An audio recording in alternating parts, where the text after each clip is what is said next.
Ang ingay ng mga nagtitinda, ang ugong ng mga jeepney, ang matapang na amoy ng tuyo na humahalo sa halimuyak ng hinog na mangga, mga katangiang tatak ng Carbon Market, ang pinakamalaking palengke sa Cebu City. Si Angelo, nakasuot ng mamahaling barong Tagalog, ay bahagyang napakunot noo nang mapilitang huminto ang kanyang marangyang sasakyan sa gitna ng siksikan ng mga tao at sasakyan. Papunta siya sa isang mahalagang pulong kasama ang isang business partner, ngunit ang magulo at maingay na kapaligiran ng palengke ay nagdulot sa kanya ng bahagyang inis. "Sofia, tawagan mo si M. Reyes, sabihin mong malilate ako ng mga 15 minuto, sabi ni Angelo kay Sofia, ang kanyang bata at mabilis na assistant na nakaupo sa tabi niya. "Opo, sir," dali-daling kinuha ni Sofia ang kanyang telepono. Habang naghihintay, napadako ang tingin ni Angelo sa mga taong nagmamadaling naglalakad. Bigla, isang imahe ang pumukaw sa kanyang pansin at tila tumigil ang kanyang puso. Sa gitna ng maraming tao, isang payat na babae, kuba ang tindig, ang pilit na sumisingit sa karamihan. Ang kanyang buhok ay gusot na halos natatakpan na ang kanyang humpak na mukha. Ang suot niyang luma at punit-punit na duster ay hindi maitago ang kanyang payat at kahabag-habag na katawan. Ang pinaka-nakakuha ng pansin ni Angelo ay ang dalawang batang hawak-hawak ng babae, mga 3 o 4 na taong gulang.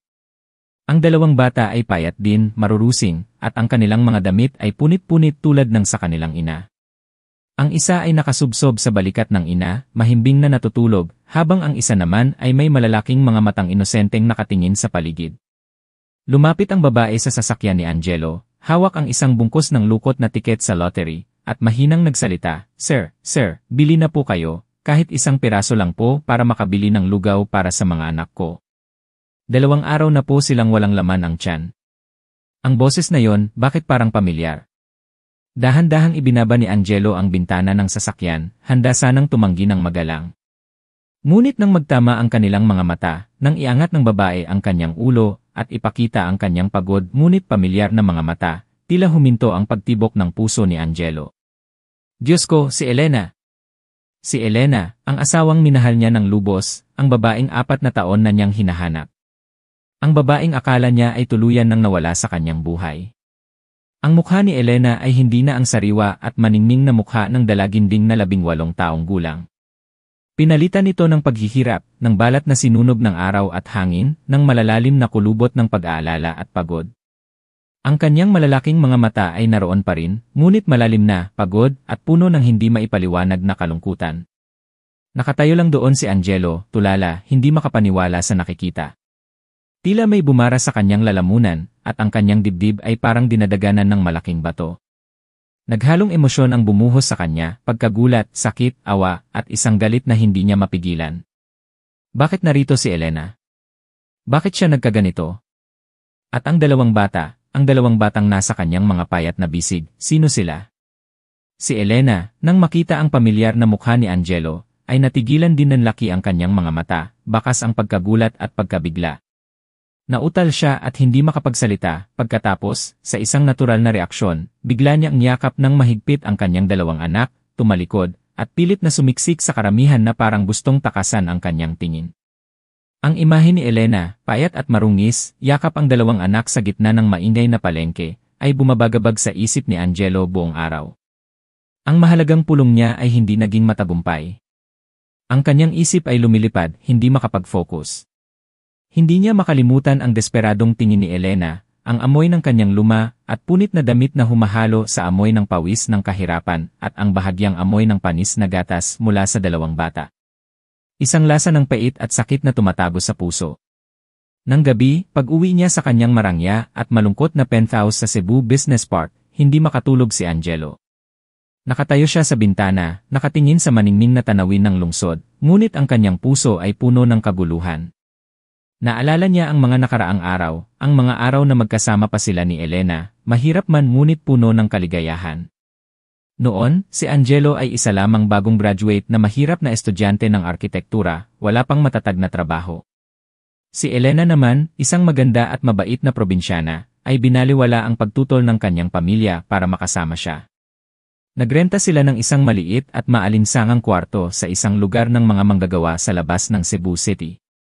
Kahit na kulang at mahirap ang buhay, palagi itong puno ng tawanan. Isinakripisyo ni Elena ang lahat para sa kanya.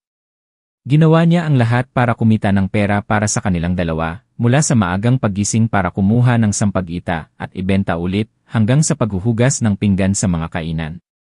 May mga araw na nagtitiis siya ng gutom para ibigay ang kaunting pagkain sa kanya, nagsisinungaling na busog na siya.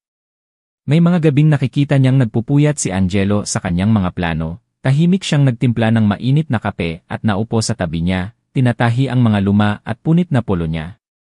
Naaalala pa ni Angelo, minsan halos kalahating taon siyang walang trabaho, nanlulumo at desperado. Si Elena ang nanatili sa kanyang tabi para palakasin ang kanyang loob. Sinabi niya, huwag kang mag-alala, magiging maayos din ang lahat. Naniniwala ako sa'yo. Kahit gaano kahirap, palagi akong nasa tabi mo. Ang mga tapat na salita at mapagmahal na tingin ni Elena ang nagbigay lakas kay Angelo para malampasan ang mahirap na yugto na yon. Ipinangako niya sa sarili, kapag naging matagumpay siya, babawiin niya si Elena sa lahat ng paghihirap at sakripisyo na dinanas niya. At dumating na ang pagkakataon. Isang malaking dayuhang kumpanya ng arkitektura ang nagbukas ng trabaho. Si Angelo, sa kanyang talento at pagsisikap, ay natanggap sa libu-libong aplikante.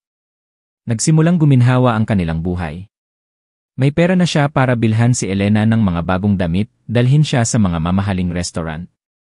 Plano niyang kapag medyo matatag na ang kanyang trabaho, mag-organisa siya ng isang disenteng kasal para kay Elena, para bigyan siya ng formal na pangalan. Ngunit ang kaligayahan ay kadalasang panandalian. Ang ina ni Angelo, si Donna Carmen, isang babaeng mayaman na nagpapahalaga sa katayuan sa buhay, ay mariing tumutol sa kanilang relasyon. Para sa kanya, hindi karapat-dapat si Elena sa kanyang anak, na isa lamang siyang mahirap na probinsyana na gustong mangganso sa kanilang pamilya. Ginawa niya ang lahat para paghiwalayin sila, mula sa masasakit na salita hanggang sa pamimilit at pananakot. Sinubukan ni Angelo na kumbinsihin ang kanyang ina, sinubukang ipagtanggol ang kanyang pag-ibig. Ngunit sa huli, sa harap ng pamimilit at mga pakana ng kanyang ina, napilitan siyang gumawa ng isang masakit na desisyon.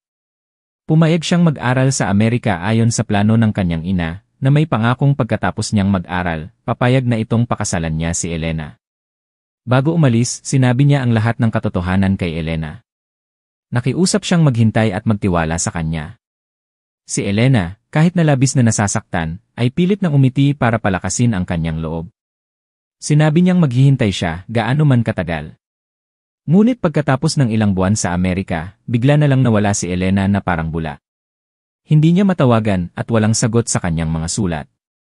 Nagpasuyo siya sa mga kaibigan at kamag-anak sa Pilipinas para hanapin siya, ngunit lahat ay nabigo. Parang naglaho si Elena sa mundo. 4 na taong nabuhay si Angelo sa pagdurusa at pagsisisi. Hindi niya maintindihan kung bakit umalis si Elena, kung bakit pinutol nito ang lahat ng komunikasyon sa kanya. Naisip niyang kinalimutan na siya ni Elena, na may bago na itong buhay. Ngunit sa kaibuturan ng kanyang puso, palagi siyang umaasa, palaging naghihintay na isang araw ay muli siyang mahahanap. At ngayon, na isa na siyang matagumpay na bilyonaryo, na nasa kanya na ang lahat, muli niya itong nakita sa isang sitwasyong hindi kapanipaniwala. Ang asawang pinakamamahal niya ay nabubuhay ngayon sa kahirapan at karukhaan, may dalang 2 maliit na anak na naglalako ng tiket sa lottery sa gitna ng palengke. Parang pinipiga ang puso ni Angelo. Kailangan niyang gumawa ng isang bagay. Hindi niya maaaring hayaang magpatuloy ang ganitong buhay para kay Elena at sa 2 bata. Kailangan niyang alamin ang buong kwento. Kailangan niyang malaman kung ano ang nangyari kay Elena sa loob ng 4 na taon. Pagkatapos ng mahabang araw ng paglalako ng tiket sa loto sa gitna ng siksikang palengke, pagod na pagod si Elena. Dala-dala niya ang kambal niyang anak, sina Marco at Lita, habang mabigat ang bawat hakbang pabalik sa kanilang sira-sirang inuupahang kwarto. Isa itong napakaliit na silid, halos 5 metro kwadrado lang ang lawak, na nasa loob ng isang liku-likong eskinita sa isang lugar ng mga squatter. Ang yero ng bubong ay lumana at maraming butas, tuwing umuulan, tumutulo ang tubig sa malamig na sementadong sahig. Pagkarating sa kwarto, nagsimulang umubo si Lita, ang mas mahinang anak na babae. Malamig na ang simoy ng hangin, at ang manipis at punit-punit na damit ng bata ay hindi sapat para magbigay ng init. Mabilis na ibinaba ni Elena ang 2 anak sa isang punit na banig na nakalatag sa gitna ng sahig, at hinubad ang sarili niyang damit para ibalot kay Lita. Anak, tahan na. Mahal ka ni Mama, niyakap ni Elena ang anak habang hinahaplos ito, ang kanyang mga mata ay malalim sa pagod at pag-aalala. Si Marco, ang mas malikot na anak na lalaki, ay nalungkot din nang makitang umuubo ang kapatid. Mama, nilalamig po ba si Lita? Nilalamig din po ako. Nagsiksik ang bata sa kandungan ng ina. Niyakap ni Elena ang dalawang anak, sinusubukang painitin sila gamit ang sariling katawan. Parang dinudurog ang kanyang puso. Pakiramdam niya ay wala siyang silbi, hindi niya maibigay sa mga anak ang isang maayos na buhay, ni kahit isang desenteng tirahan. Sakto namang may kumatok ng marahan sa pinto. Si Tita Nena, ang mabait nilang kapitbahay sa kabilang kwarto, isang babaeng nasa 50 anyos, biyuda, at mag-isang naninirahan, ang sumilit. Elena, anak, kararating mo lang. Ang boses ni Tita Nena ay malumanay at taos puso. Opo, Tita Nena, kararating lang po, pilit nang umiti si Elena. Nakita ni Tita Nena ang mag-ina na magkakayakap sa ginaw at baka sa kanyang mga mata ang pag-aalala. Lumalmig na ang panahon, anak. Baka magkasipon yang mga bata sa nipis ng suot nila. Pumasok siya, may dalang isang mangkok ng mainit na lugaw.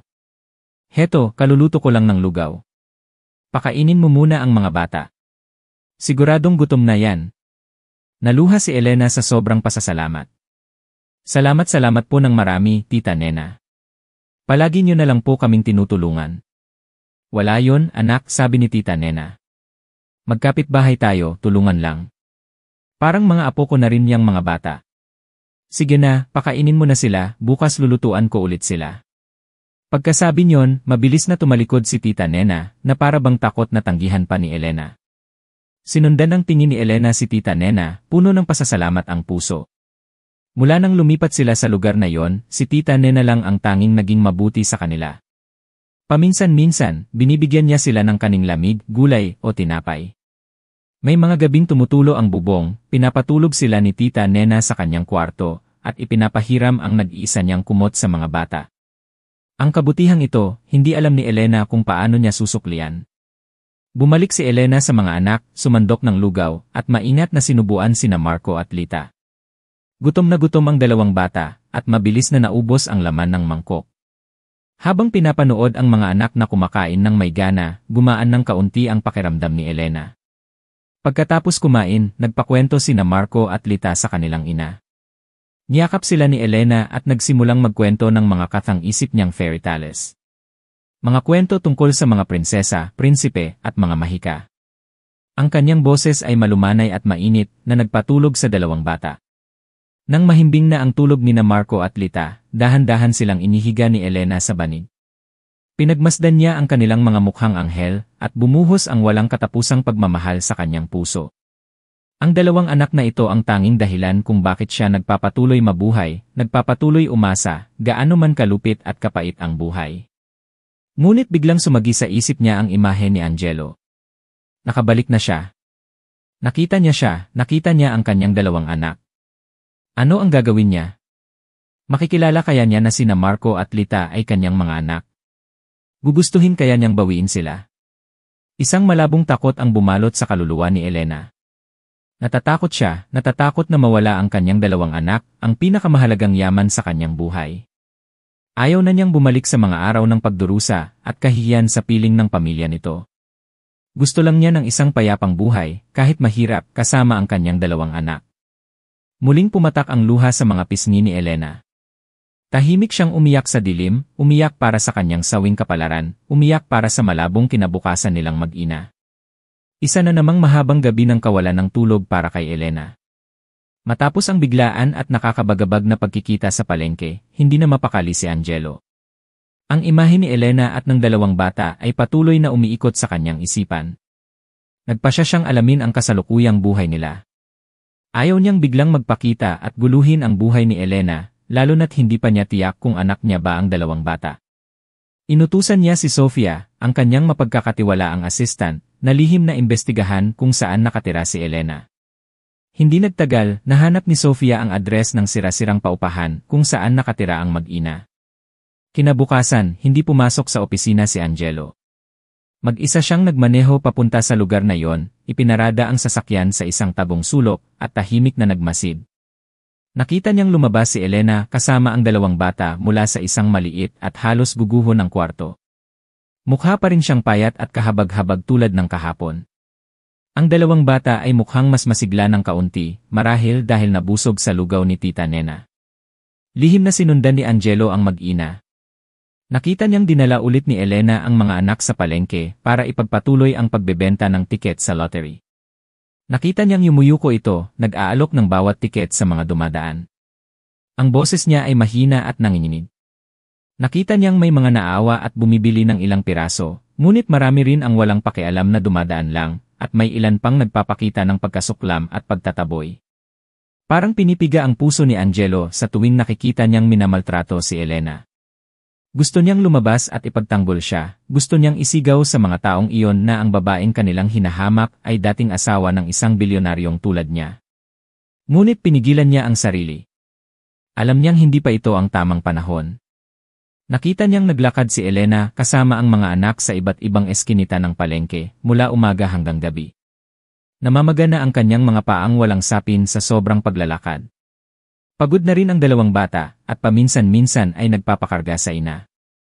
Pilit na nagtitiis si Elena, habang karga ang isa at hawak ang isa pa, hindi pa rin binibitawan ang mga tiket na inaalok sa mga customer.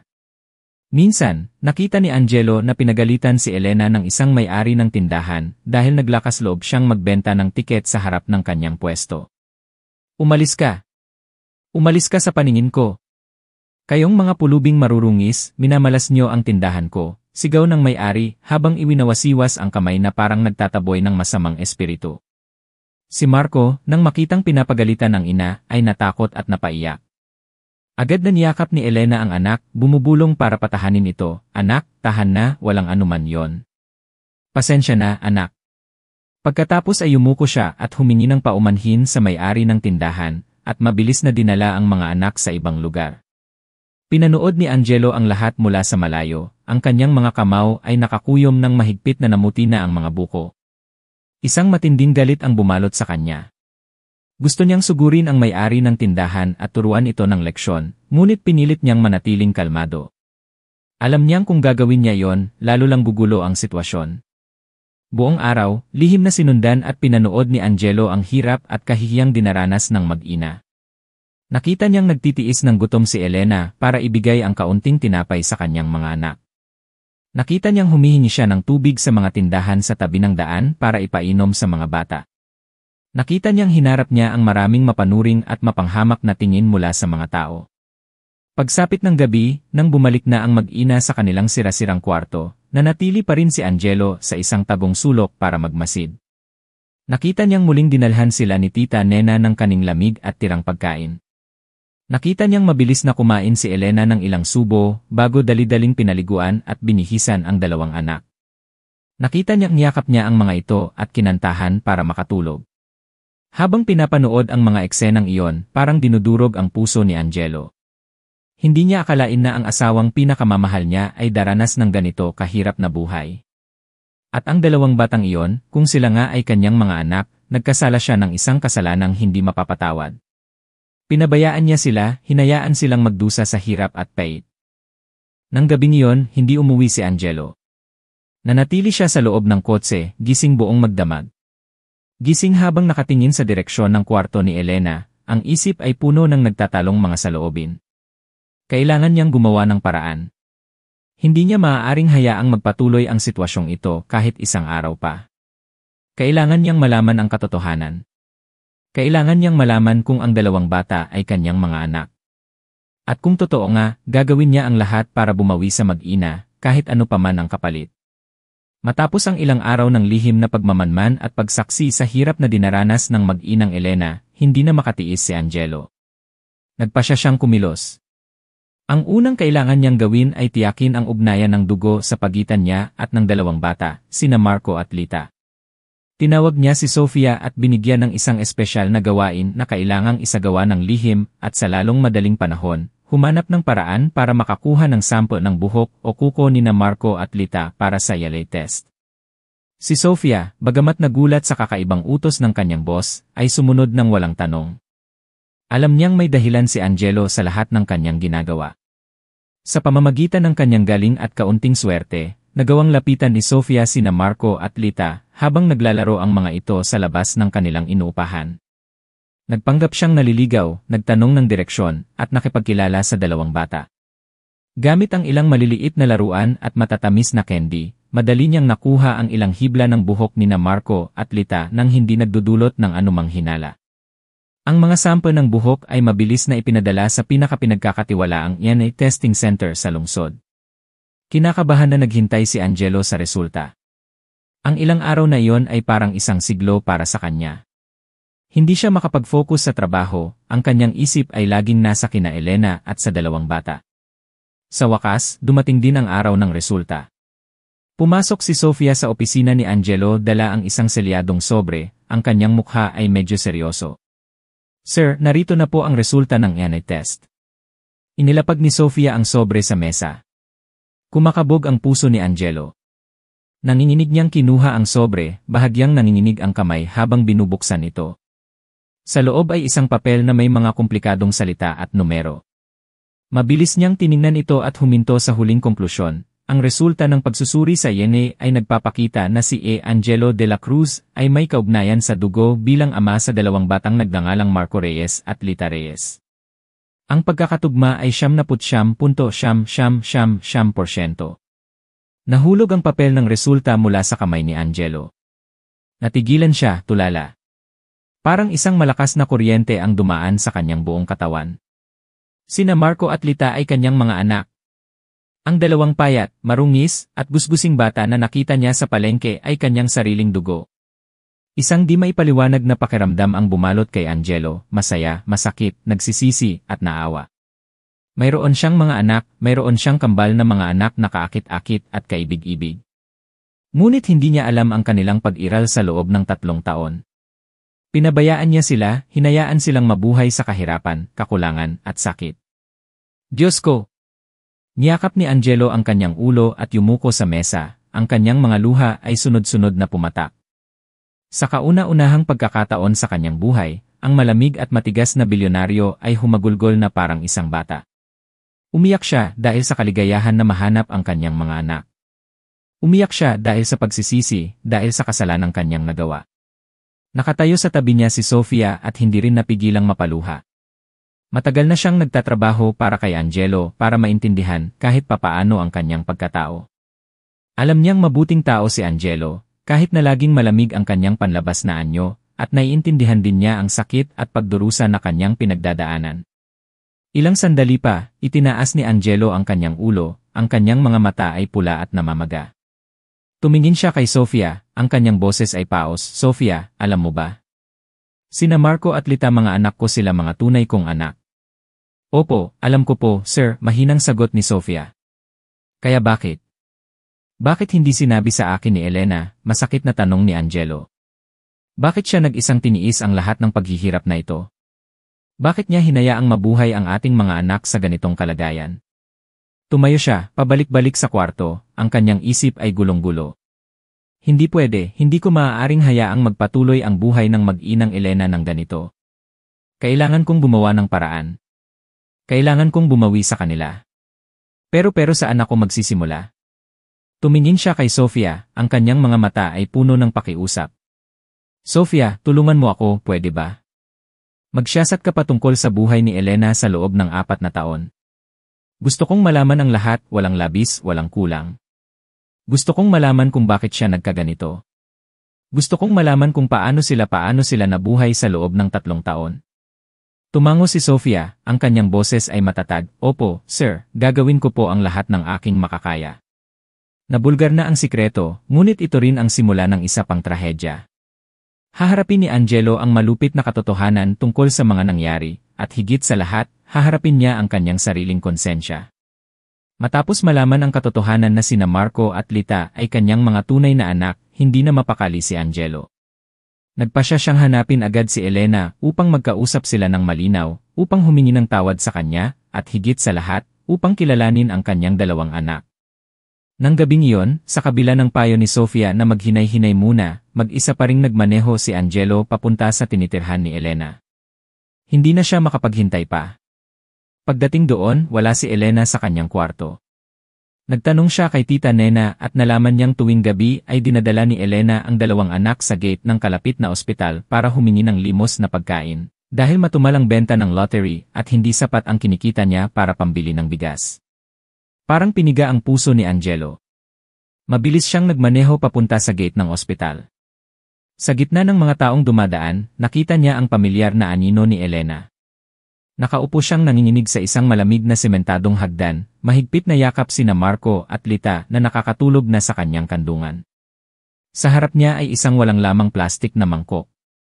Nakakaawa ang kanyang itsura. Dahan-dahang lumapit si Angelo, puno ng iba't ibang emosyon ang kanyang dibdib. Hindi niya alam kung paano sisimulan ang pakikipag-usap kay Elena. Si Elena, marahil ay naramdaman ang paglapit ng isang tao, ay dahan-dahang nag-angat ng ulo. Nang makita si Angelo na nakatayo sa kanyang harapan, nanlaki ang kanyang mga mata, puno ng takot at pagkagulat. Angelo, nauutal na sabi ni Elena, nanginginig ang boses. Bakit ka nandito? Bigla, na parang may naalala, mabilis niyang niyakap ang dalawang anak, tumayo, at sinubukang umatras, ang kanyang mga mata ay puno ng pag-ingat at takot. Huwag kang lalapit sa akin. Anong gusto mo? Bakit ka nandito? Elena, kumalma ka muna, pilit na sinabi ni Angelo sa malumanay na paraan. Wala akong masamang intensyon, gusto ko lang makipag-usap sa'yo. Anong pag-uusapan pa natin? Sigaw ni Elena, nagsimula ng tumulo ang kanyang mga luha. Wala na tayong dapat pag-usapan. Umalis ka na. Bumalik ka na sa marangya mong buhay. Huwag mo na kaming guluhin. Tumalikod siya at akmang tatakbo. Elena, sandali, mabilis na lumapit si Angelo at hinawakan ang kanyang kamay. Nakikiusap ako, pakinggan mo muna ako kahit isang beses lang. Alam ko na ang lahat. Alam kong anak ko sina Marco at Lita. Ang sinabi ni Angelo ay parang kidlat na tumama kay Elena. Natigilan siya, namutla, at nanginginig ang mga kamay na yakap ang dalawang anak. Anong sinasabi mo? Hindi ko maintindihan. Huwag ka nang magkunwari, Elena, diretsong tumingin si Angelo sa kanyang mga mata, may bahid ng sakit ang kanyang boses. Nagpadna test na ako. Sina Marco at Lita ay tunay kong mga anak. Bakit mo ito itinago sa akin? Bakit mo tiniis ang lahat ng paghihirap na ito ng mag-isa? Bakit mo hinayaang mabuhay ang ating mga anak sa ganitong kalagayan? Humagulgol si Elena. Hindi niya inaasahan na malalaman ni Angelo ang katotohanan ng ganoon kabilis. Hindi niya alam kung paano siya haharapin. Muling bumalot sa kanya ang takot na mawala ang kanyang mga anak. Hindi totoo yan, sigaw ni Elena, pilit na kumakawala sa pagkakahawak ni Angelo. Hindi mo anak sina Marco at Lita. Umalis ka na, huwag kang lalapit sa amin. Ayokong agawin na naman ang mga anak ko. Pakiusap, hayaan mo na kami. Mahigpit niyang niyakap ang dalawang anak, sinusubukang takasan si Angelo na parang isang sugatang hayop na pinoprotektahan ang kanyang mga supling. Natulala si Angelo habang pinagmamasdan ang desperadong anyo ni Elena. Ang mga salita niya ay parang mga punyal na tumutusok sa kanyang puso. Agawin na naman? Anong ibig sabihin noon? Ibig sabihin ba may nagtangka na bang agawin ang kanyang mga anak noon? Hindi niya maaaring hayaang umalis si Elena ng ganoon. Kailangan niyang linawin ang lahat. Kailangan niyang ipaliwanag sa kanya. Kailangan niyang ipaalam sa kanya na wala siyang intensyong agawin ang mga bata, gusto niya lang silang kilalanin, gusto niyang bumawi sa kanyang mga pagkakamali. Matapos ang madamdaming tagpo at pagkasindak ni Elena sa harap ng ospital, alam ni Angelo na hindi siya dapat magpadalos-dalos. Si Elena ay puno ng takot at pag-ingat. Kailangan niya ng panahon para kumalma ito, at higit sa lahat, kailangan niyang patunayan ang kanyang katapatan. Hindi agad hinanap ni Angelo si Elena. Pumunta siya sa kanilang tinitirhan, tahimik na umupo sa isang maliit na karinderya malapit doon at naghintay. Gusto niyang makita muli ang kanyang mga anak, masilayan sila ng mas malapitan, at maramdaman ang sagradong ugnayan ng dugo. Ilang sandali pa, nakita niyang lumabas si Elena kasama sina Marco at Lita mula sa kanilang maliit na kwarto. Mukhang mas maayos na siya ngayon, ngunit namamaga pa rin ang kanyang mga mata sa kaiyak. Sina Marco at Lita naman ay walang muwang, hindi alam ang mga unos na pinagdadaanan ng kanilang ina. Dinala ni Elena ang dalawang anak sa isang pampublikong gripo sa dulo ng eskinita para maghugas ng mukha at kamay. Ito ay isang lumang gripo, kinakalawang, at ang tubig na lumalabas ay hindi gaanong malinis. Kumuha si Elena ng isang sirang plastik na planggana, sumalok ng kaunting tubig, at maingat na pinunasan ang mukha at kamay ng bawat isa. Habang pinapanood ang eksenang iyon, parang dinudurog ang puso ni Angelo. Ang kanyang mga anak, na dapat sana ay nabubuhay sa karangyaan at inaalagaan ng pinakamahusay na mga bagay, ay gumagamit ngayon ng sirang planggana at naghuhugas ng mukha sa maruming tubig. Hindi na niya napigilan ang sarili. Dahan-dahan siyang lumapit. Si Elena, na abala sa pagpunas kay Lita, ay biglang nag-angat ng tingin at nakita si Angelo na nakatayo mismo sa kanyang harapan. Nagulat siya at sa isang iglap ay akmang yayakapin ang mga anak at tatakbo. Elena, huwag kang matakot, mabilis na sabi ni Angelo, pilit na pinapakalma ang kanyang boses. Wala akong masamang intensyon, gusto ko lang makita ang mga bata. Nag-alinlangan si Elena, ngunit nanatili siyang nakatayo. Marahil ay naramdaman din niya ang katapatan sa mga mata ni Angelo. Si Marco, matapos ang sandaling pagkagulat, ay biglang itinuro si Angelo at tinanong ang ina, sa isang malinaw na boses, Mama, siya po ba ang papa ko? Ang inosenteng tanong ni Marco ay nagpatigil sa mundo ni na Angelo at Elena. Tumingin si Angelo kay Marco, parang hihinto ang kanyang puso. Ang mga mata ng bata ay malaki at itim, nakatitig sa kanya, puno ng kuryosidad at pag-asa. Si Elena naman ay nataranta, hindi alam kung paano sasagutin ang anak, kaya't yumuko na lamang siya para iwasan ang tingin ni Angelo at ng kanyang anak. Lumuhod si Angelo sa harap ni Marco, tinitigan ang mga mata ng bata, at nanginginig ang boses na nagtanong, Anak, bakit mo natanong yan? Kasi po kamukha niyo po yung litrato ni Papa na laging tago ni Mama sa pitaka, inosenteng sagot ni Marco. Sabi po ni Mama, nagtatrabaho si Papa sa malayo, kapag marami na daw po siyang pera, bibisitahin niya kami. Ang mga salita ni Marco ay isa pang malakas na dagok kay Angelo. Hindi niya inaasahan na itinago pa rin ni Elena ang luma nilang litrato at palaging ikinukwento sa mga anak ang tungkol sa kanya. Ngunit wala siyang kamalay-malay. Tiningnan niya si Marco, pagkatapos ay si Lita na nakatago sa likod ng ina, nakatitig din sa kanya. Ang tunay na mukha ng kanyang dalawang anak, sa kabila ng alikabok ng kahirapan at kakulangan, ay nagpapakita pa rin ng talino, sigla, at kaakit-akit na anyo. Kamukha niya sila, kamukha rin ni Elena. Hindi na napigilan ni Angelo. Sunod-sunod na pumatak ang kanyang mga luha. Niyakap niya si Marco ng mahigpit at humagulgol. Anak! Ako nga ang papa mo. Umuwi na ako. Nandito na ako para sa inyo ni Mama.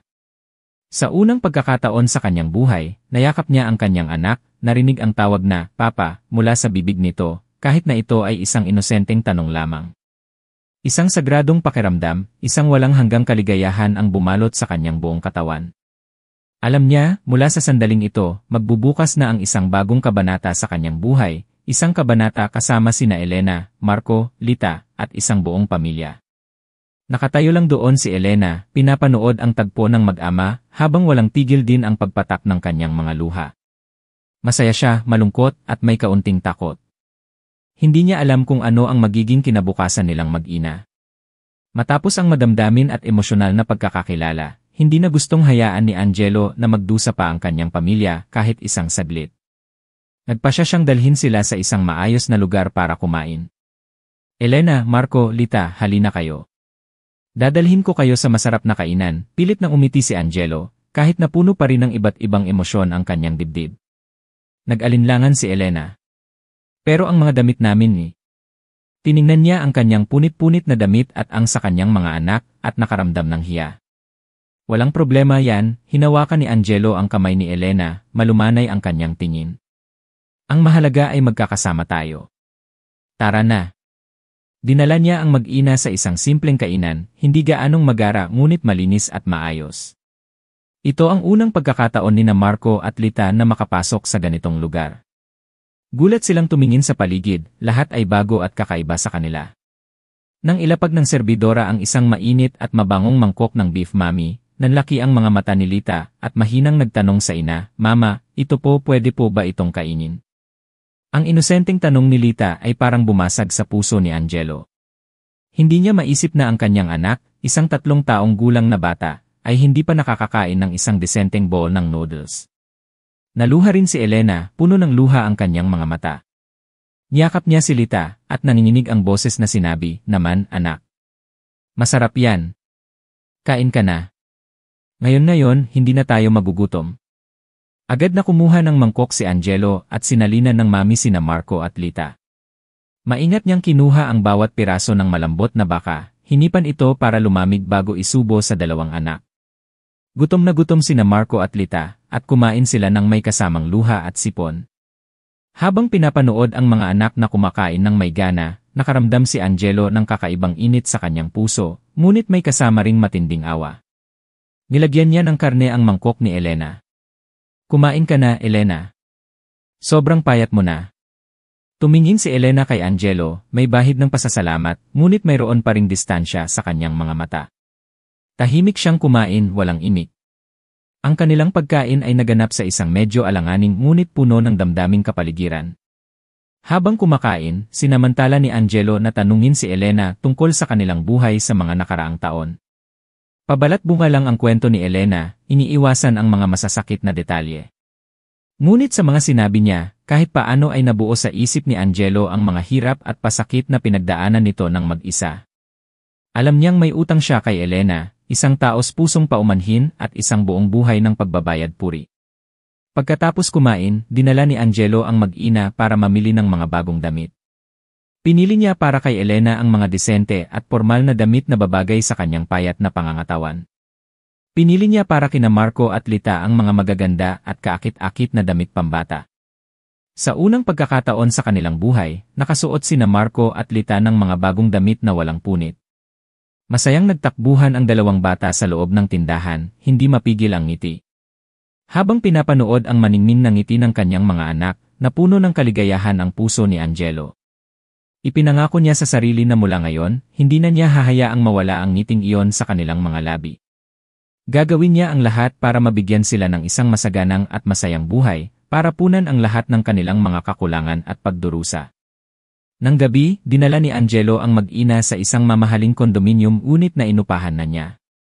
Maluwag at kumpleto sa gamit ang unit, malayong malayo sa kanilang sira-sira at maalinsangang kwarto.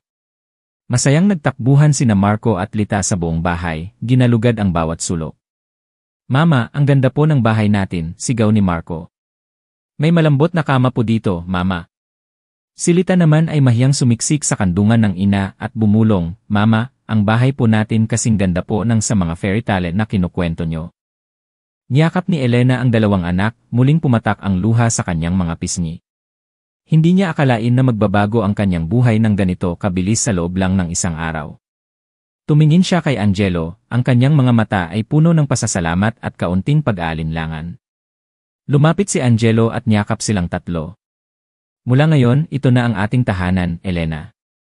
Pangako, hindi ko nahahayaang maghirap pa kayo."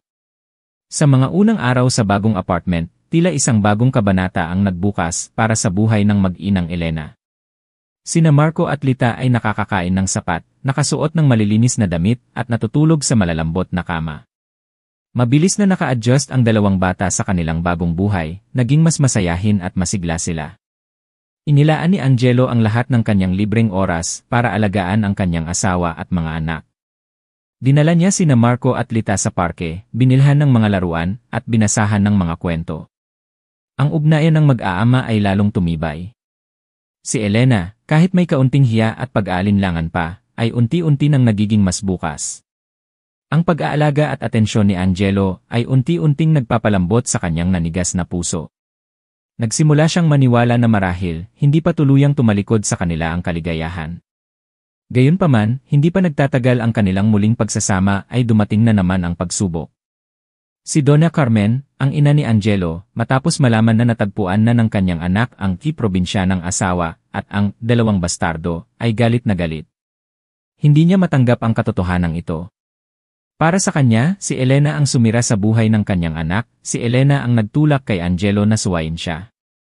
Isang umaga, kararating lang ni Angelo sa trabaho, nang biglang dumating si Donna Carmen sa apartment ni Elena. Kasama niya ang ilang malalapit na kamag-anak at ang kanyang mukha ay puno ng galit. Nang marinig ang doorbell, dali-daling binuksan ni Elena ang pinto. Nang makita si Doña Carmen at ang mga kasama nito, natigilan siya, namutla, at ang takot mula sa nakaraan ay muling bumalik.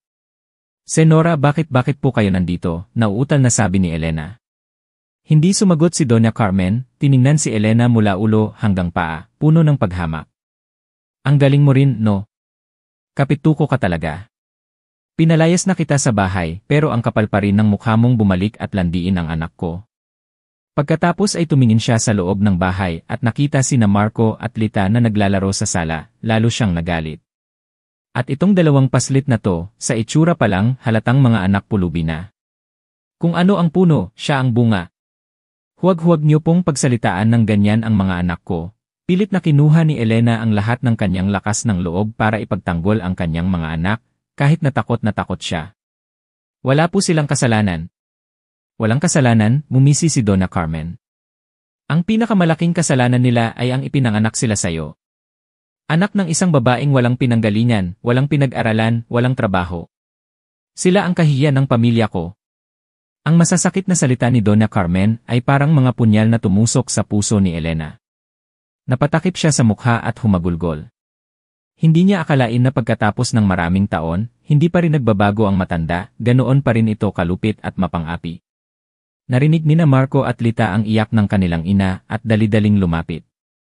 Nang makita ang ina na pinapagalitan ng isang estrangherang matanda, natakot sila at yumakap sa mga binti ng ina. Mama, huwag po kayong umiyak. Sino po yang matandang yan na pinapagalitan kayo? Tanong ni Marco, puno ng pag-aalala. Lalong nainis si Doña Carmen nang makita sina Marco at Lita. Umalis kayo, mga bastardo. Akmang itutulak niya ang dalawang bata. Sakto namang biglang dumating si Angelo. Kakabalik niya lang para kunin ang isang naiwang dokumento nang marinig niya ang ingay. Nang makita ang eksena, hindi niya napigilan ang galit. Ma!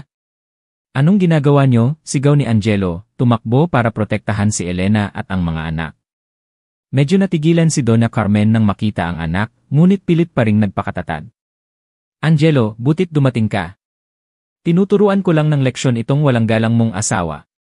Naglakas loob siyang suwayin ako at dalhin ang dalawang bastardo na to dito para dumisan ang pangalan ng pamilya natin. Tumigil ka na, ma, hindi na napigilan ni Angelo ang sarili. Tumingin siya ng diretsyo sa mata ng ina, puno ng galit. Sinabi ko na, si Elena ang asawa ko, at sina Marco at Lita ay tunay kong mga anak. Wala kang karapatang insultuhin sila. Alam mo ba? Ikaw ang dahilan kung bakit nawala sa akin ang asawa't anak ko. Ang kalupitan at pagiging dominante mo ang nagdulot ng trahedyang ito. Natigilan si Doña Carmen sa reaksyon ng anak. Ito ang unang pagkakataon na sinigawan siya ni Angelo ng ganito. Nagalit siya hanggang sa mamula ang mukha. Ikaw naglakas loob kang sabihin yan sa akin. Dahil sa babaeng yan, nagagawa mo ng bastusin ang sarili mong ina. Hindi ako bastos, sabi ni Angelo, medyo kumalma na ang boses ngunit puno pa rin ng determinasyon. Pero hindi ko hahayaang patuloy mong saktan ang mga taong pinakamamahal ko. Kung hindi mo matatanggap si Elena at ang dalawang bata, mula ngayon, hihingi ako ng pahintulot na bumukod na. Hindi na ako babalik sa bahay na yan. Pagkasabi niyon, hinawakan ni Angelo ang kamay ni Elena, dinala ang dalawang anak sa loob ng bahay, at malakas na isinara ang pinto sa harap ni Doña Carmen at ng mga kamag-anak na tulala at gulat na gulat. Ang digmaan sa pagitan niya at ng kanyang ina, marahil, ay hindi pa madaling matatapos. Ang tensyonadong paghaharap kay Doña Carmen ay nag-iwan ng malalim na sugat sa puso ni Elena. Kahit na may Angelo sa tabi niya para protektahan siya, ang masasakit na salita at paghamak ng kanyang biyenan ay patuloy na bumabagabag sa kanya. Pakiramdam niya ay pabigat siya kay Angelo, ang dahilan ng hidwaan sa pagitan nito at ng sariling ina. Ayaw niyang dahil sa kanya ay talikuran ni Angelo ang kanyang pamilya at matawag na suwail na anak. Ayaw din niyang mabuhay ang kanyang mga anak sa isang kapaligirang puno ng panghuhusga at diskriminasyon. Matapos ang maraming gabing walang tulog at puno ng luha, gumawa si Elena ng isang masakit na desisyon. Muli niyang iwan si Angelo. Sa pagkakataong ito, hindi dahil sa hindi pagkakaunawaan, kundi dahil gusto niyang ibalik ang kapayapaan kay Angelo at sa pamilya nito. Hindi niya kayang sabihin ito ng direkta kay Angelo, takot na hindi ito pumayag, takot na hindi niya kayanin kapag tumingin na siya sa mga mata nito. Tahimik siyang nagsulat ng isang liham, ang mga salita ay puno ng pag-ibig, sakit, at tahimik na sakripisyo. Mahal kong Angelo. Kapag nabasa mo ang liham na ito, marahil ay malayo na kami. Pakiusap, huwag mo na kaming hanapin. Alam kong masasaktan ka sa desisyon kong ito, pero sana maintindihan mo ako. Hindi ko kayang maging makasarili at angkinin ka, hindi ko kayang hayaang sirain ng aking mahirap at hamak na nakaraan ang iyong kinabukasan at reputasyon. Pabigat lang kami sa iyo at magiging tsismis lang sa inyong pamilya. Ayaw kong dahil sa amin ay mahirapan ka sa iyong ina at talikuran ang lahat ng mayroon ka. Karapat-dapat ka sa isang asawang mas mahusay kaysa sa akin, isang taong nababagay sa katayuan ng iyong pamilya. Ang mga nakaraang araw, nakasama ka at ang ating mga anak na inalagaan at minahal mo ang pinakamasayang araw sa buhay ko. Habang buhay kong itatago ang mga sandaling ito. Mahal kita, Angelo, mahal na mahal kita. Ngunit dahil mahal kita, kailangan kong umalis. Pakiusap, magpakabuti ka, maging mabuting anak sa iyong ina, at kalimutan mo na kami na parang hindi na tayo muling nagkita. Tungkol kina Marco at Lita, sisikapin kong palakihin sila ng maayos, at ikukwento ko sa kanila ang tungkol sa isang napakabuting ama. Paumanhin at salamat sa lahat. Nagmamahal. Ang iyong Elena. Kinaumagahan, habang mahimbing pa ang tulog ni Angelo, matapos ang isang nakakapagod na gabi sa trabaho, tahimik na inimpake ni Elena ang ilang lumang damit nilang mag-ina sa isang maliit na bag. Hindi niya dinala ang anumang mamahaling bagay na binili ni Angelo para sa kanila, tanging ang mga kakarampot na alaala na pag-aari niya. Dahan-dahan niyang ginising sina Marco at Lita. Inaantok pa ang dalawang bata, gulat na tumingin sa ina. Marco, Lita, gising na mga anak. Pupunta tayo sa isang lugar, nanginginig ang boses ni Elena, pilit na pinipigilan ang pag-iyak. Mama, saan po tayo pupunta ng ganito kaaga? Nasaan po si Papa Angelo? Tanong ni Marco habang kinukusot ang mga mata. Tulog pa si Papa. Mauuna na tayo para hindi siya maistorbo, hinawakan ni Elena ang kamay ng dalawang anak. Halina kayo. Ngunit tila may naramdaman sina Marco at Lita na hindi tama. Nakita nila ang bag sa kamay ng ina at ang namumulang mga mata nito. Mama, iiwan niyo po ba si Papa Angelo? Umiiyak na sabi ni Lita. Huwag po kayong umalis. Ayoko pong umalis. Gusto ko pong kasama si Papa at kayo. Sunod-sunod na pumatak ang luha ni na Marco at Lita. Mama, huwag niyo po kaming iwan. Hindi ko po kailangan ng magandang bahay o mga laruan. Kailangan ko lang po kayo ni Papa. Huwag niyo po kaming iwan. Huhuhuri. Ang hagulgol ng dalawang bata ay umalingaw sa tahimik na apartment, sinisira ang katahimikan ng madaling araw. Niyakap ni Elena ang dalawang anak at bumuhos na rin ang kanyang mga luha. Paano niya magagawang paghiwalayin muli ang mga anak sa kanilang ama?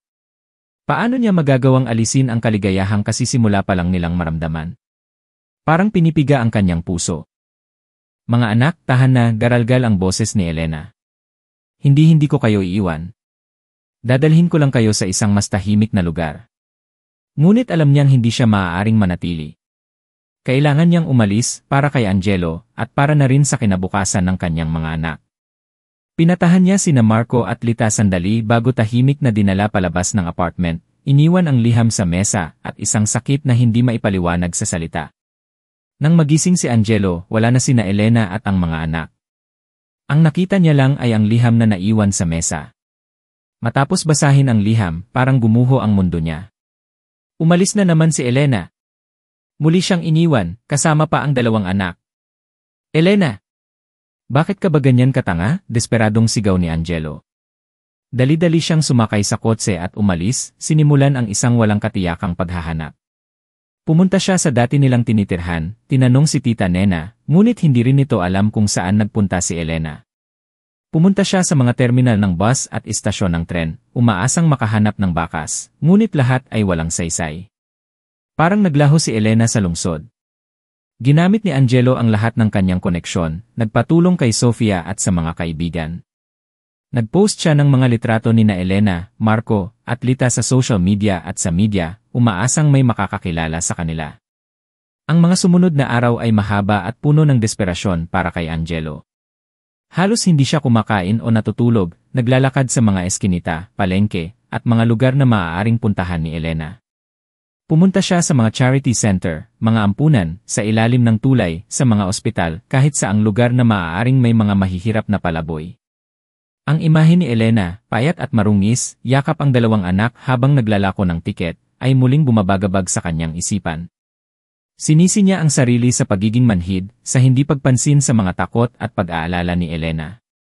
Hindi siya naging sapat na malakas para protektahan ito, para bigyan ito ng pakiramdam ng seguridad.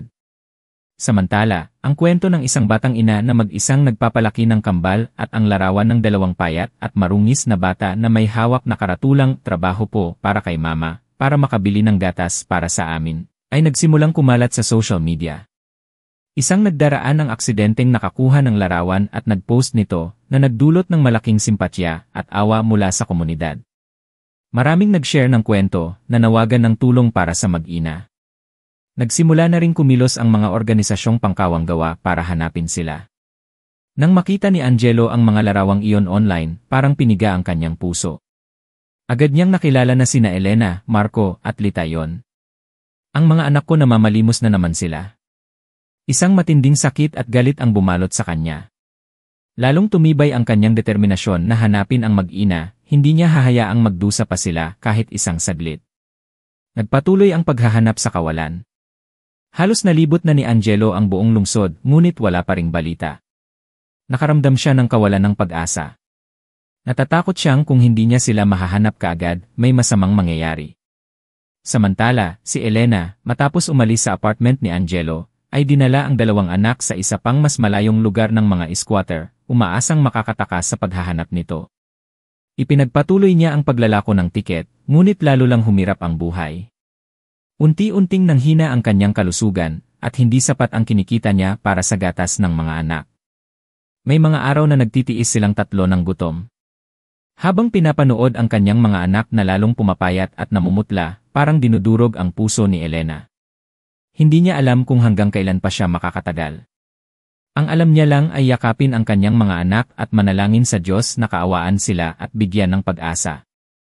Ang mga araw pagkatapos umalis kay Angelo ang pinakamadilim sa buhay ni Elena. Dinala niya sina Marco at Lita sa isang mas masahol pang paupahan, sa loob ng isang maalinsangan at maruming lugar ng mga squatter. Dito, tila hindi sumisikat ang araw. Sinubukan niyang gawin ang lahat para mabuhay, mula sa pagbebenta ng tiket, pangangalakal ng basura, hanggang sa paghuhugas ng pinggan sa mga karinderya. Ngunit ang kakarampot niyang kinikita ay hindi sapat para sa mataas na gasto sa lungsod. Lalong humina ang kalusugan ni Elena. Ang kanyang ubo ay hindi tumitigil at ang kanyang katawan ay butot balat na. Si Lita, ang kanyang mahinang anak na babae, ay madalas ding magkasakit. May mga gabing mataas ang lagnat nito at kinukumbulsyon, at wala siyang magawa kundi yakapin ito at umiyak sa kawalan ng pag-asa. Wala siyang pera para dalhin ito sa ospital, kaya't bumibili na lang siya ng murang gamot sa kalapit na botika. Isang hapon, pagkatapos ng mahabang araw ng paglalako ng tiket na halos walang benta, naramdaman ni Elena ang sobrang pagod. Napaupo siya sa bangketa, umiikot ang kanyang paningin. Bigla, bumuhos ang malakas na ulan, ang malamig na ulan ng tag-araw. Mabilis niyang niyakap sina Marco at Lita at sumilong sa isang gilid ng kalapit na ospital. Nanginginig silang tatlo sa ginaw at gutom. Ang dalawang kaawa-awang bata ay nakatulog sa bisig ng ina, maputla ang kanilang mga mukha. Tinignan ni Elena ang kanyang mga anak, puno ng luha ang kanyang mga mata. Pakiramdam niya ay wala siyang silbi, hindi niya maibigay sa kanila ang isang maayos na buhay, kahit isang bubong na masisilungan. Desperado na siya. Marahil, hindi niya dapat iniwan si Angelo. Kahit papaano, sa piling niya, nakakakain sila ng maayos at may mainit na damit. Sakto namang huminto ang isang marangyang kotse sa harap ng kanilang sinisilungan. Mga anak, tahan na, garalgal ang boses ni Elena. Hindi ko kayo iiwan. Dadalhin ko lang kayo sa isang mas tahimik na lugar. Ngunit alam niyang hindi siya maaaring manatili. Kailangan niyang umalis para kay Angelo at para na rin sa kinabukasan ng kanyang mga anak. Pinatahan niya sina Marco at Lita sandali bago tahimik na dinala palabas ng apartment, iniwan ang liham sa mesa at isang sakit na hindi maipaliwanag sa salita. Nang magising si Angelo, wala na sina Elena at ang mga anak.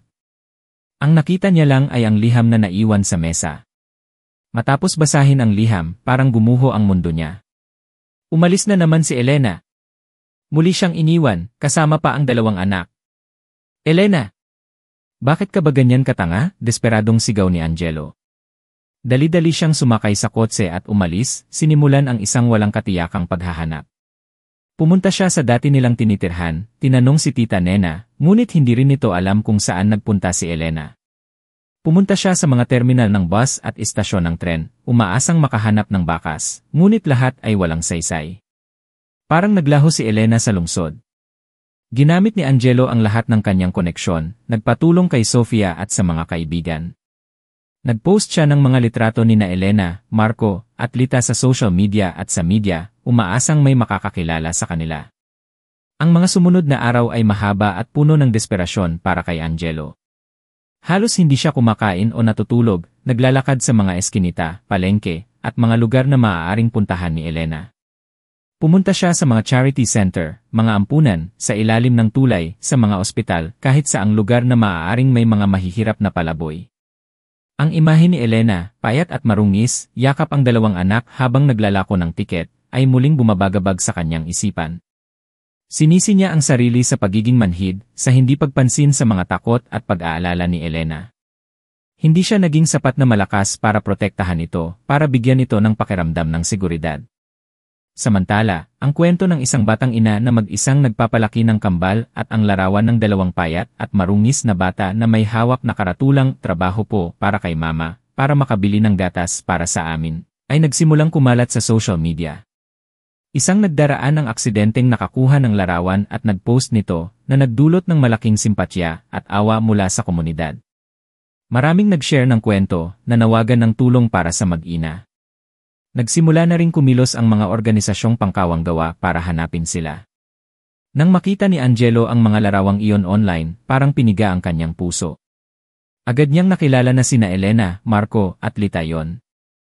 Ang mga anak ko namamalimos na naman sila. Isang matinding sakit at galit ang bumalot sa kanya.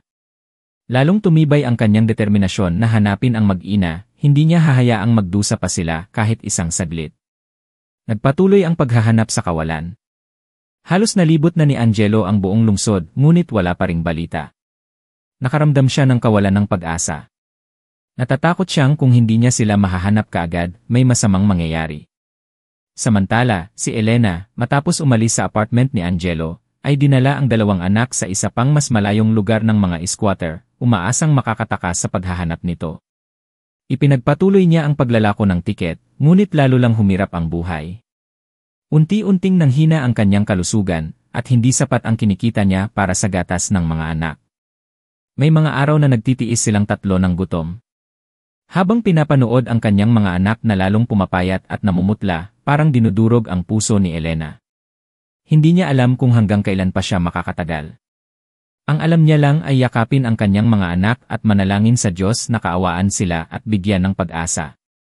Ang mga araw pagkatapos umalis kay Angelo ang pinakamadilim sa buhay ni Elena. Dinala niya sina Marco at Lita sa isang mas masahol pang paupahan, sa loob ng isang maalinsangan at maruming lugar ng mga squatter. Dito, tila hindi sumisikat ang araw. Sinubukan niyang gawin ang lahat para mabuhay, mula sa pagbebenta ng tiket, pangangalakal ng basura, hanggang sa paghuhugas ng pinggan sa mga karinderya. Ngunit ang kakarampot niyang kinikita ay hindi sapat para sa mataas na gasto sa lungsod. Lalong humina ang kalusugan ni Elena. Ang kanyang ubo ay hindi tumitigil at ang kanyang katawan ay butot balat na. Si Lita, ang kanyang mahinang anak na babae, ay madalas ding magkasakit. May mga gabing mataas ang lagnat nito at kinukumbulsyon, at wala siyang magawa kundi yakapin ito at umiyak sa kawalan ng pag-asa. Wala siyang pera para dalhin ito sa ospital, kaya't bumibili na lang siya ng murang gamot sa kalapit na botika. Isang hapon, pagkatapos ng mahabang araw ng paglalako ng tiket na halos walang benta, naramdaman ni Elena ang sobrang pagod. Napaupo siya sa bangketa, umiikot ang kanyang paningin. Bigla, bumuhos ang malakas na ulan, ang malamig na ulan ng tag-araw. Mabilis niyang niyakap sina Marco at Lita at sumilong sa isang gilid ng kalapit na ospital. Nanginginig silang tatlo sa ginaw at gutom. Ang dalawang kaawa-awang bata ay nakatulog sa bisig ng ina, maputla ang kanilang mga mukha. Tinignan ni Elena ang kanyang mga anak, puno ng luha ang kanyang mga mata. Pakiramdam niya ay wala siyang silbi, hindi niya maibigay sa kanila ang isang maayos na buhay, kahit isang bubong na masisilungan. Desperado na siya. Marahil, hindi niya dapat iniwan si Angelo. Kahit papaano, sa piling niya, nakakakain sila ng maayos at may mainit na damit. Sakto namang huminto ang isang marangyang kotse sa harap ng kanilang sinisilungan. Bumukas ang pinto at isang lalaking nakasuit ang bumaba. Kahit sa gitna ng ulan at madilim na ilaw ng kalsada, agad na nakilala ni Elena si Angelo. Kumabog ang kanyang puso. Nahanap na niya sila. Si Angelo, pagkatapos ng maraming araw ng walang pag-asang paghahanap, ay sa wakas natagpuan na sina Elena at ang mga anak. Nang makita niya silang nanginginig sa ilalim ng silungan ng ospital, basang-basa, parang sinaksak ang kanyang puso. Walang inik, dali-dali niyang hinubad ang kanyang mamahaling Amerikana at itinakip sa kanilang tatlo para protektahan sila sa malamig na ulan. Elena, ikaw, Lee. Garalgal ang boses ni Angelo, hindi makapagsalita. Lumuhod siya sa harap ni Elena, hinawakan ang malamig at nanginginig nitong mga kamay. Patawarin mo ako. Huli na akong dumating. Tumingin si Elena kay Angelo, bumuhos ang kanyang mga luha. Hindi niya inaasahan na mahahanap siya nito sa ganitong kalagayan. Umalis ka na, ayoko nang makaistorbo sa'yo, mahina at nanginginig niyang sabi. Huwag mong sabihin yan, Elena, umiling si Angelo, puno ng awa at pagsisisi ang kanyang mga mata. Huwag ka nang umalis. Hinding-hindi ko nahahayaang maranasan niyo ang ginaw at gutom. Bumalik ka na sa akin, Elena. Umuwi na tayo sa ating tahanan. Tinignan niya sina Marco at Lita na mahimbing na natutulog sa bisig ng ina at bumuhos ang walang hanggang pagmamahal sa kanyang puso. Hindi ko nahahayaang maghirap pa ang mga anak ko. Pangako, gagawin ko ang lahat para bumawi sa inyo. Tumingin si Elena kay Angelo sa katapatan at pakiusap sa mga mata nito. Natigilan ang kanyang puso. Marahil, dapat niyang bigyan ito ng pagkakataon at bigyan din ang sarili niya at ng mga anak ng pagkakataong maging masaya. Dahan-dahan siyang tumango habang patuloy na umaagos ang mga luha. Pumapayag ako. Hindi may paliwanag ang saya ni Angelo. Niyakap niya silang tatlo ng mahigpit na parang takot na kapag binitawan niya ay muli silang mawawala. Sa gitna ng malakas na ulan, ang kanilang pag-ibig ay muling nabuhay, mas matatag at mas malakas kaysa dati. Matapos ang madamdaming pagkikita sa ilalim ng ulan, hindi na nag-aksaya ng panahon si Angelo. Agad niyang dinala ang mag-ina sa kanyang mansyon. Ngunit nang makita ni Elena ang karangyaan at kagandahan ng bahay, muli siyang nakaramdam ng hiya at pagiging mababa. Ayaw niyang manirahan sa isang lugar na malayong-malayo sa mundong kanyang kinagisnan. Naiintindihan ni Angelo ang nararamdaman ni Elena, kaya't nagpasya siyang hindi na sila doon patirahin. Sa halip, ipinaayos niya ang lumang bahay ng kanilang pamilya sa labas ng lungsod, kung saan naroon ang kanyang mga masasayang alaala noong bata pa siya. Ang bahay ay hindi gaanong kalakihan o kamodernohan, ngunit ito ay mainit at kaaya-aya. Gusto niyang bigyan sina Elena at ang mga anak ng isang komportable at natural na tahanan. Sa loob lamang ng ilang araw, sa tulong ni Sofia at ng kanyang mga tauhan, ang lumang bahay ay naayos at naging malinis at maganda. Pinalitan ang lahat ng gamit ngunit nanatili ang pagiging simple nito. Ang maliit na hardin sa likod ay nilinis at tinamnan ng maraming bulaklak at halaman. Nang lumipat sila sa bagong bahay, hindi maitago ng mag-ina ang kanilang saya at pasasalamat.